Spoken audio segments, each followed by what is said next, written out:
রাত পোহালেই ষষ্ঠ দফার ভোট। বিষ্ণুপুর লোকসভা কেন্দ্রের ভোট রয়েছে 25 তারিখ। সকাল থেকেই বিষ্ণুপুর কেজি ইঞ্জিনিয়ারিং কলেজের ডিসিআরসি সেন্টারে প্রস্তুতি তুঙ্গে। ধীরে ধীরে পোলিং পার্সেন্টরা এসে উপস্থিত হন। কড়া নিরাপত্তার মধ্য দিয়ে শুরু হয়েছে ডিসি কেন্দ্র ইভিএম বিতরণের কাজ। বিষ্ণুপুর লোকসভা কেন্দ্রে 7টি বিধানসভা রয়েছে, যে কারণে 7টি বিধানসভায় 7টি ডিসিআরসি সেন্টার তৈরি করা হয়েছে। পাশাপাশি বাঁকুড়া জেলায় 2টি লোকসভা কেন্দ্রে, বাঁকুড়া লোকসভা ও বিষ্ণুপুর লোকসভা, এই 2টি কেন্দ্রে মোট 12টি ডিসিআরসি সেন্টার করা হয়েছে। বাঁকুড়া লোকসভায় মোট ভোটার রয়েছে 16,80,000-এর মতো ও বিষ্ণুপুর লোকসভাতেও ভোটার রয়েছে প্রায় 17 লক্ষের মতো। 2টি লোকসভা মিলিয়ে প্রায় বুথের পরিমাণ 3,500।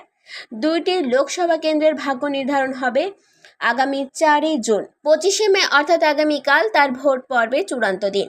24 তারিখ সকাল সকাল বিভিন্ন জায়গা ডিসিআরসি সেন্টারগুলোতে ভোট কর্মীদের ভিড় রয়েছে। এখান থেকে তারা নির্দিষ্ট পোলিং স্টেশনে পৌঁছে যাবে।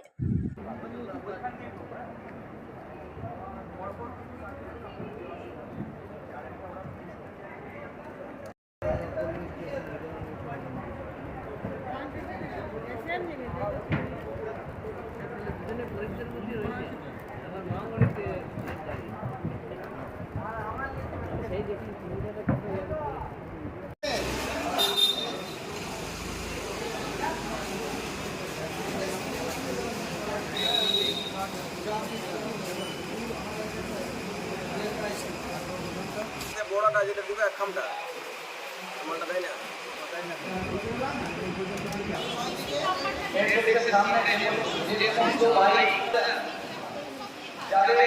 ছোট গাড়ি বাইক আছে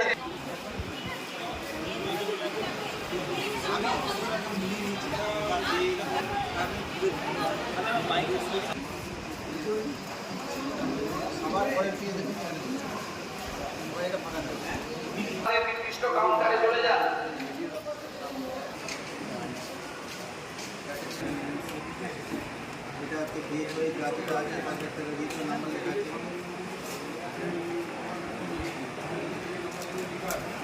বাঁকুড়া থেকে মোহাম্মদ শাহজাহান আনসারীর রিপোর্ট, 99 নিউজ বাংলা।